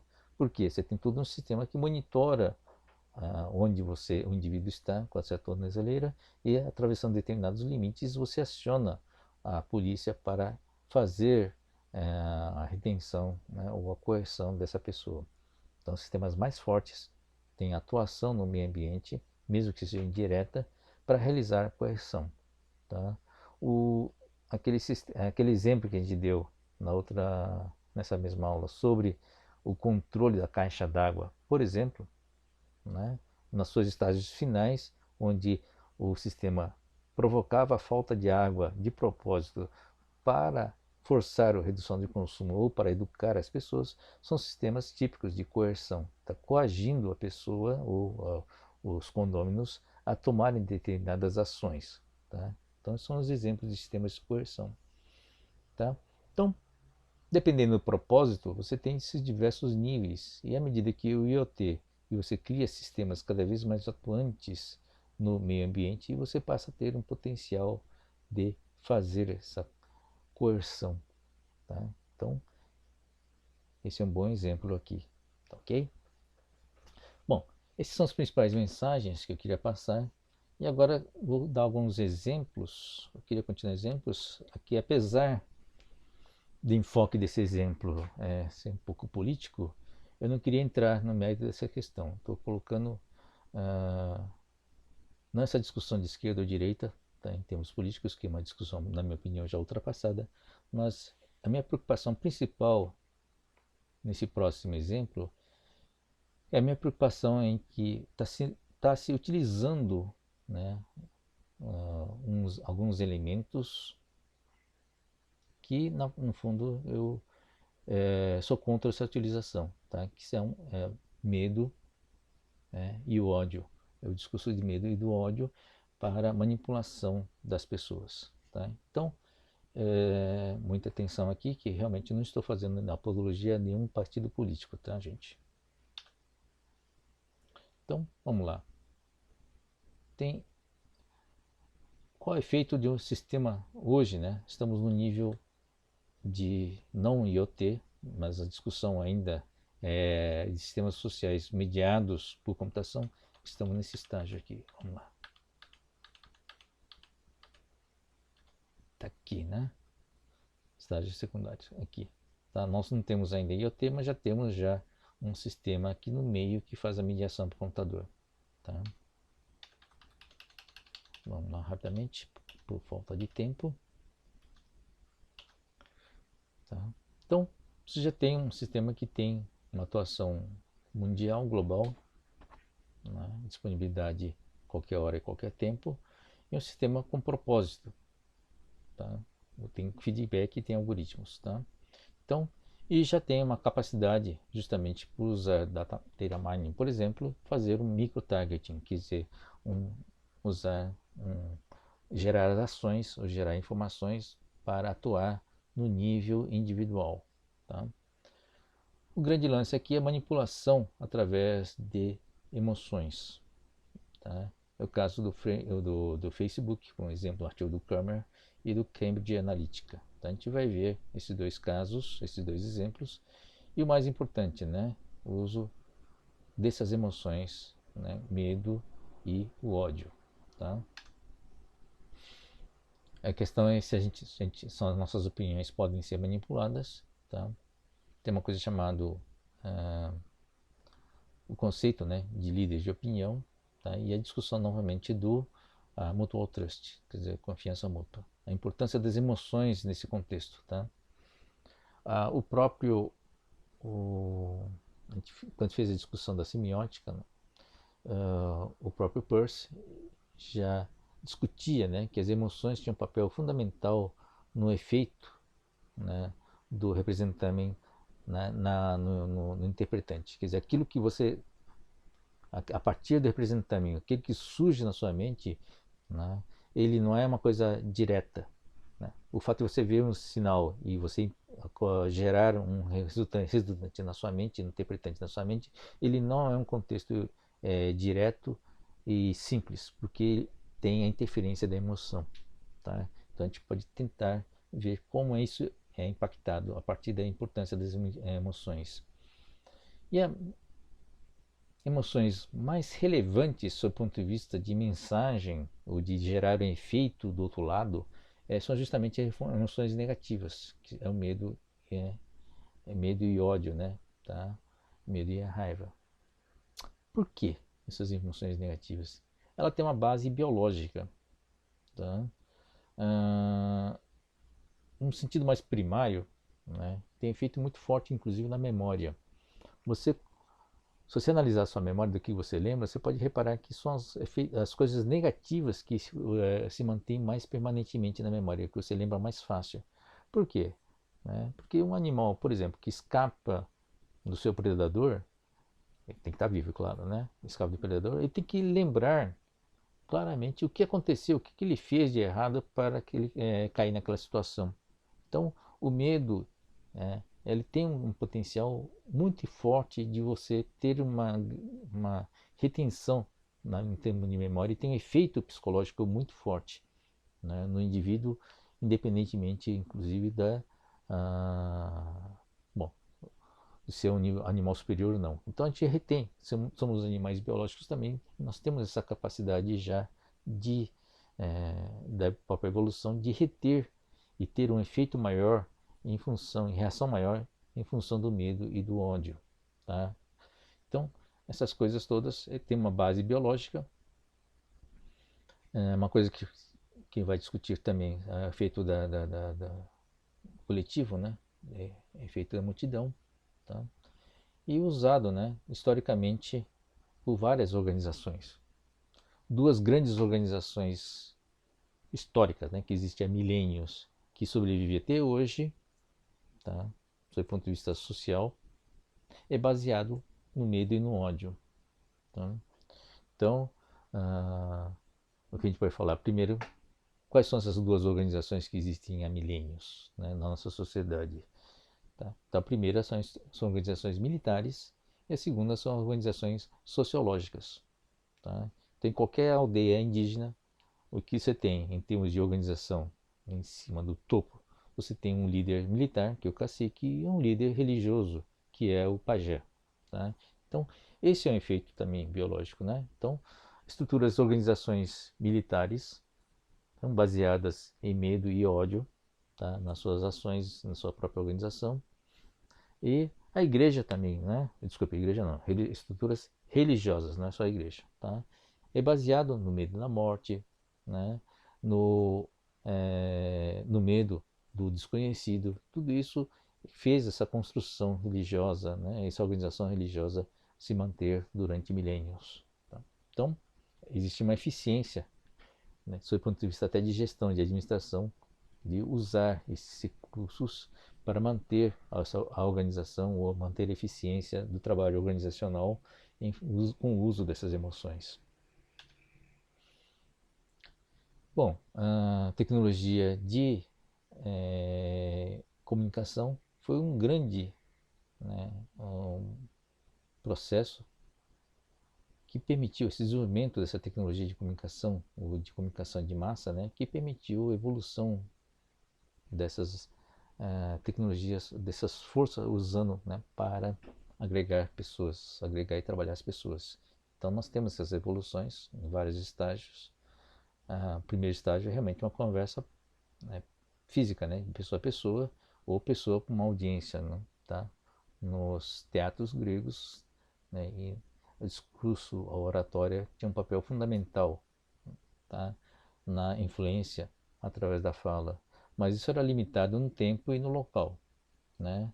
O jornal, o nascimento do jornal ou do papel da imprensa, do papel impresso, permitiu ter uma audiência maior, uma escala maior de influência,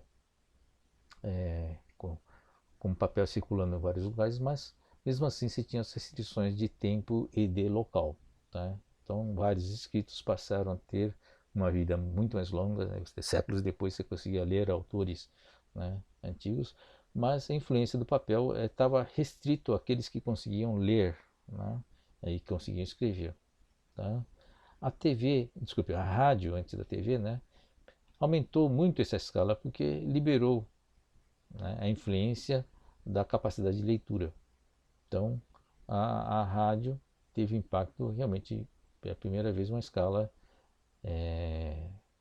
de atender quase 100% da população. Né? Rádio, depois a TV e hoje a internet tem essas características, né, de interação de escala a partir de um processo de broadcast, que é difusão. Né? Mas aqui ainda é um modelo onde você tem um processo de um para muitos e de ser um processo unidirecional, né, da fonte para o seu destino. Agora, com o desenvolvimento dessas redes sociais, né, os aplicativos de redes sociais, com o mediador do computador, você tem um mediador, você tem um cara no meio, né, apesar de ser um processo ainda pessoa a pessoas, um processo interativo, mas você tem já alguém controlando esse meio, coisa que não existia aqui. A mensagem é direto para o destino, aqui você tem uma intermediação dessa mensagem. Tá? Então essa é uma característica importante, que é interativa. Nessa primeira fase, nós temos um autor muito importante, que se chama Gustave Le Bon. Tá? Ele escreveu esse livro já em 1895, isso aqui é uma reedição, né? Portanto, quase cento e tantos anos atrás. Ele concebeu a ideia, né, da multidão como sendo uma entidade. Tá? Então aqui é teoria de sistemas mesmo, né? Você pode rastrear, quiser, esse é antes da teoria de sistemas, mas você pode rastrear isso aqui, tá? Com a ideia de uma multidão como sendo uma entidade. Tá? E ele definiu uma série de características dessa multidão, né, como entidade. Uma coisa interessante que ele conseguiu concluir, que ela não é orientada com a inteligência, mas pela emoção. Tá? Então, o que faz essas multidões se agregarem e ah, as ações dessa multidão, né? O que faz essas multidões agirem, tá? Ele é dirigido através das emoções primárias, tá? Então, normalmente as multidões mais fortes, de agregação mais forte, ela é formada através dos links emocionais, tá? Algum, é, algum problema ou então alguma ameaça, né, comum, é que faz com que esses grupos se aglutinem e formem um vínculo muito forte e tomem ação em relação a essa ameaça. Então essa é a parte natural, mais biológica. E aí o que acontece? As inteligências individuais, as ações individuais, são suprimidas em função, né, para dar um destaque maior à parte emocional. Isso foi a conclusão, né, ou identificação desse estudo, desse autor. Tá? E com isso ele explicava o efeito, por exemplo, do linchamento. Né? Por que as pessoas que, estando sozinhas, normalmente não teriam coragem de matar alguém, no instante que você se torna parte de um coletivo, se torna parte de uma multidão, ele passa a ser capaz, né, de participar de um linchamento, capaz de fazer coisas extremamente agressivas, né, e até cruéis, em função da influência da própria multidão. Tá? Então, os principais drivers ou principais elementos que fazem essa massa funcionar, né, normalmente está ligado a emoções muito fortes ou negativas, né? Ódio, medo e raiva, né? Tá? Então são os elementos que já discutimos, já apresentamos antes. Então essa é uma geração usada do papel, né? Um sistema como broadcast, que é um sistema já com rádio e TV, nós já temos efeito, né, sobre toda a população, é direta e unidirecional. Tá? Nós temos vários exemplos de uso, né, do ódio, né, no sistema de broadcast. O exemplo clássico é o Goebbels, né, com o uso do ódio aos judeus para unificar e controlar toda a sociedade. Tá? Então, basicamente, não interessava se era judeu ou não, interessava que tivesse alguma coisa em que as pessoas pudessem odiar e que pudesse trabalhar esse ódio para manipular essa massa toda. Tá? Surge também na década de 40 o conceito de líder de opinião, tá? Através desse sistema de broadcast. Então, a pesquisa, acho que foi esse autor, o Paul Lazarsfeld, que fez esse estudo da influência do meio de comunicação de massa nas eleições presidenciais. Tá? Então, ele conceituou uma coisa chamada líder de opinião e a ideia de ter a comunicação por dois passos. Né? Porque o primeiro, inclusive, reforçou o conceito de, né, mais tarde isso, né, de confiança mútua. Tá? Então, você tem uma influência direta do meio de massa, né, em determinados assuntos, mas, por exemplo, né, política é um assunto que não interessa a muita gente, a grande maioria das pessoas ignoram. Né? Então, como é que funciona a influência da política, do assunto como política, por exemplo, né, nas pessoas de maneira geral? Normalmente através de um líder de opinião, que ele, né, analisa os fatos, tem interesse em política, analisa os fatos políticos e depois influencia as pessoas do seu círculo de conexões pessoais. Tá? Então, esse papel, né, foi determinado, mesmo porque determinados assuntos, mesmo esporte, por exemplo, exige um conhecimento especializado que a grande maioria das pessoas não tem. Tá? E ao mesmo tempo o jornal, o sistema de broadcast, por exemplo, ele tem que, não pode abaixar o nível do discurso para que essas pessoas comuns possam entender, porque o objetivo dele é vender informações e ter uma credibilidade em função da qualidade e profundidade de suas análises. Tá?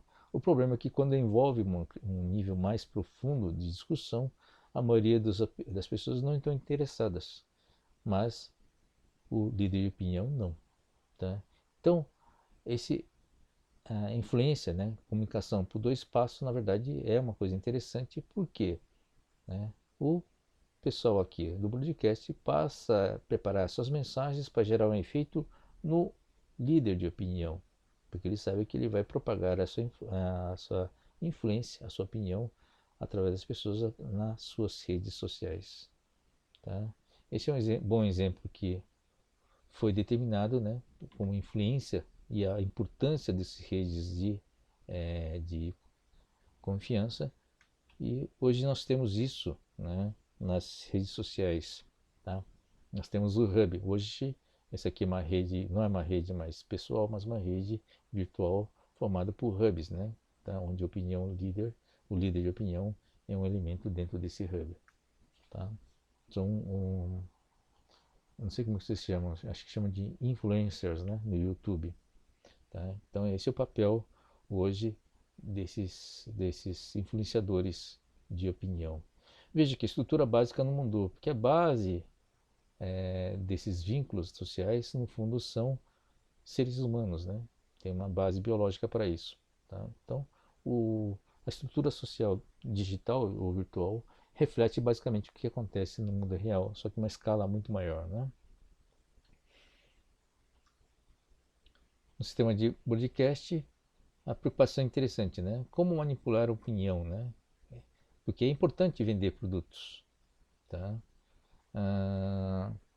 Então, a propaganda de produtos, por exemplo, é um problema sério, né? Você está querendo influenciar as pessoas, mas, no entanto, você não pode usar o medo e ódio, porque nenhum produto gosta de ser associado ao medo e ódio para se vender. Apesar de que alguns, em determinadas épocas, usaram desse recurso para criar, né, uma demanda para os seus produtos, tá? Não vou entrar no mérito, mas agora a questão é, a meio de comunicação essencialmente trabalha com sentimentos bons, emoções bons para criar determinadas demandas, mas a influência deles é limitada porque não consegue usar justamente as emoções mais fortes, né, que são o medo e o ódio. Então, eles são bons, são especializados em gerar esse tipo de manipulação através do feedback, apesar de com efeitos limitados. Mas em que parte do broadcast, do sistema de broadcast, consegue ter o know-how, desenvolver o know-how de décadas, por exemplo, em manipular opiniões usando emoções negativas? Em princípio, se pensa que na TV não tem nenhuma emoção negativa, mas existe uma exceção, tá? Que são os noticiários. Os noticiários, normalmente, o que vira notícia são coisas, são fatos negativos. Isso a gente sabe que nosso interesse é muito mais pelos fatos negativos do que pelos fatos positivos, tá? E isso traz emoções negativas. E que o pessoal que trabalha com o noticiário, né, aprende a lidar com essas notícias negativas para manipular a informação, desculpe, a emoção, né? Manipular as massas. Então, esse é essencialmente um dos mecanismos mais importantes utilizados para isso. Nada contra o Jornal Nacional, eu só coloquei porque a maioria das pessoas associam manipulação à Rede Globo, tá? Mas todas as redes fazem isso, viu, gente? A Globo não é exceção. Agora já em terceira fase, né, nós vimos aqui essa evolução. No caso das redes sociais, que tipo de manipulação acontece, né? Então aqui é o hub, né? Já vimos, basicamente esse efeito da rede social. No caso do Facebook, tem um primeiro experimento que foi feito em 2014, que foi um artigo publicado no Adam Kramer, que ele basicamente pegou uma amostra grande, né, um universo grande de quase 600 mil, 700 mil pessoas, usuários do Facebook, e fez um experimento, né, filtrando aquele sinal de like, né, ou dislike, aquele sinal de positivo ou negativo de uma determinada mensagem. Então ele basicamente filtrou, né, só mandava mensagens positivas para um grupo e mensagens negativas para um outro grupo, e viu através das reações em termos de texto dentro do próprio Facebook a influência só desse like, né, nas pessoas. E ele concluiu que você consegue efetivamente criar sentimentos positivos ou negativos, ou relações positivas ou negativas em um determinado assunto, só com esse filtro, né, manipulando esse filtro dos temas positivos e negativos. Tá? Então, esse foi um trabalho que ele fez e gerou várias repercussões. Tá? Um outro caso de manipulação é o caso do Cambridge Analytica, né, que ficou famoso em várias campanhas que ele fez. Tá? É mais conhecido pelo o Brexit, né, feito no Brexit e também da campanha presidencial de Trump. Tá? Mas na verdade a ação da Cambridge Analytica é de muito mais tempos antes, né, com impacto em várias eleições aqui. Tá? Esses países aqui. Então, quando chegou já no Brexit ou no Trump, a gente já tinha quase 10 eleições já acumuladas de know-how. Tá? Qual que é a técnica deles? Né? No fundo, é uma área social, né? A psicologia comportamental, tá? Onde o uso massivo do medo e do ódio, que eles sabem como que funcionam. O Big Data, para fazer o micro-targeting, né? Então, criar situações ou criar condições para se desenvolver, como se diz, campanhas, né? Micro-target, para criar uma alteração no comportamento, tá? Não só eleitorais, como de maneira geral. Bom, no fundo foi só eleitoral, né? Bom, esse caso foi descrito num filme chamado The Great Hack, no Netflix. O objetivo aqui foi dito pela Brittany Kaiser, né, num depoimento ao Senado Federal americano. O objetivo não é mudar a opinião de todos, mas apenas mudar a opinião daqueles que são persuasíveis, né, pessoas que têm uma certa flexibilidade em ser persuadido através dessas mensagens. Tá? Você tem como identificá-los e depois entender mais ou menos como é que eles pensam, né? Tá?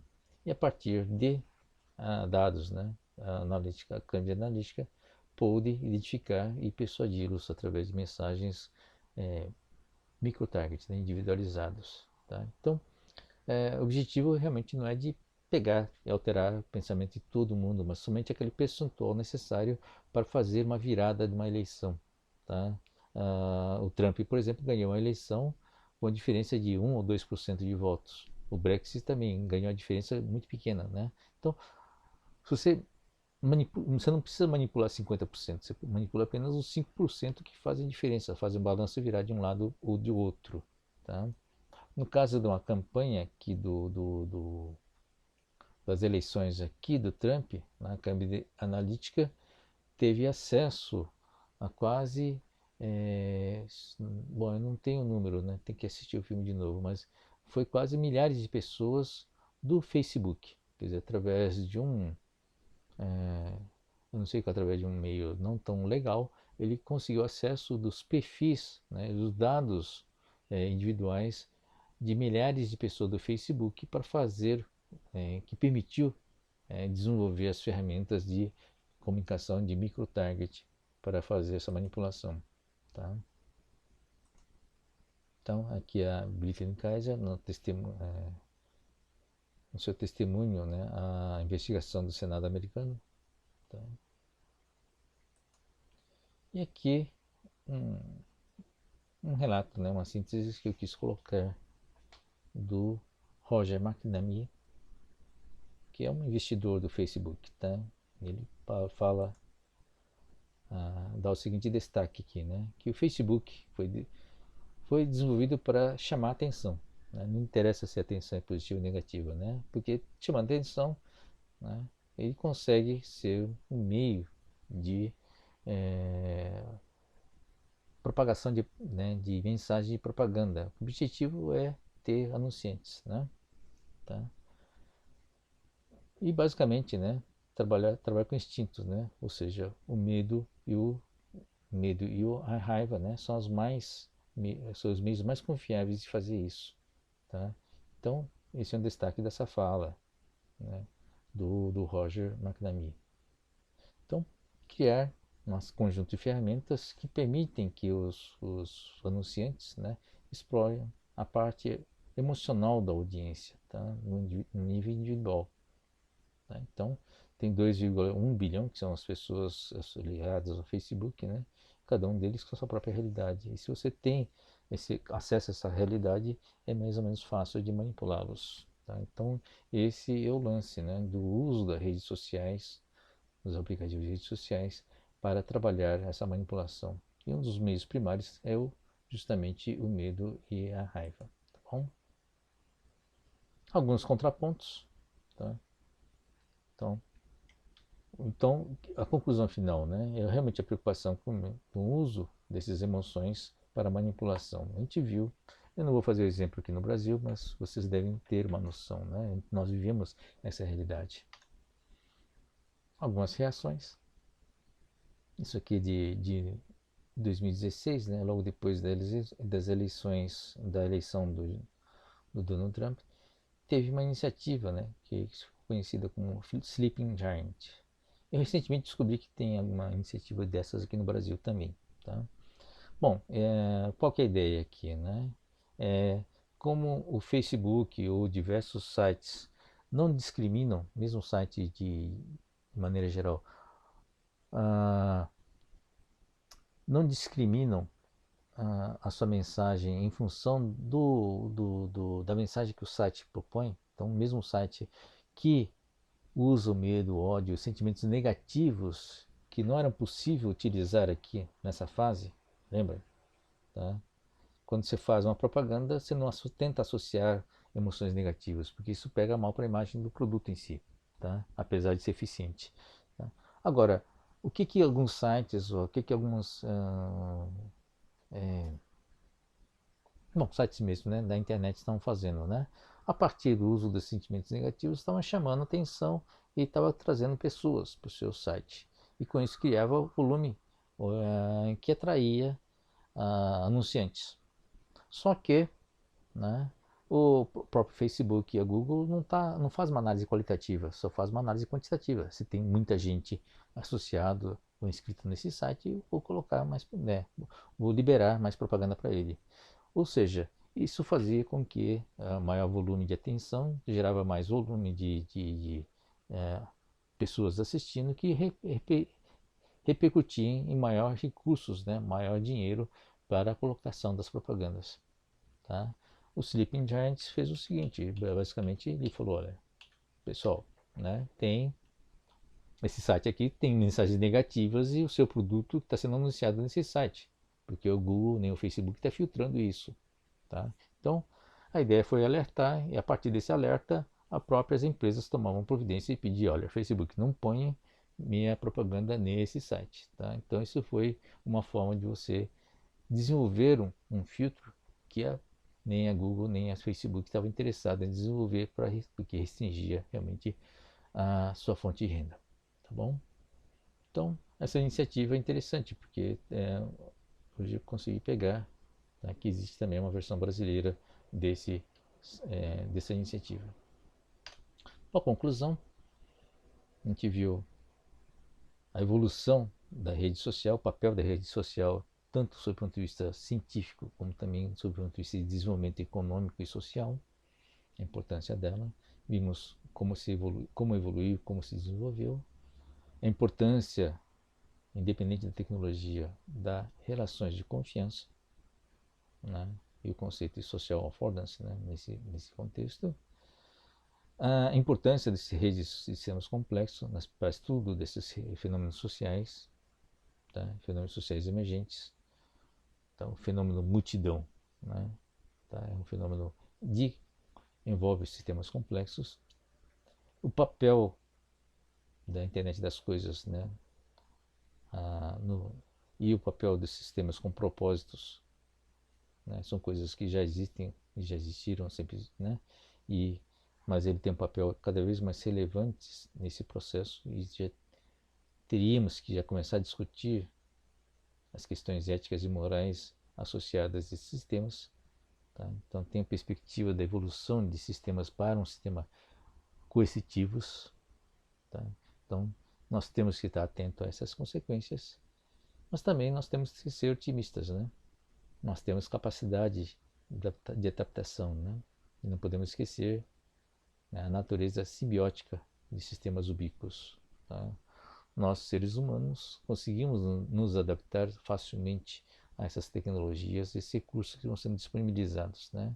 Nós temos capacidade de potencializar essas relações.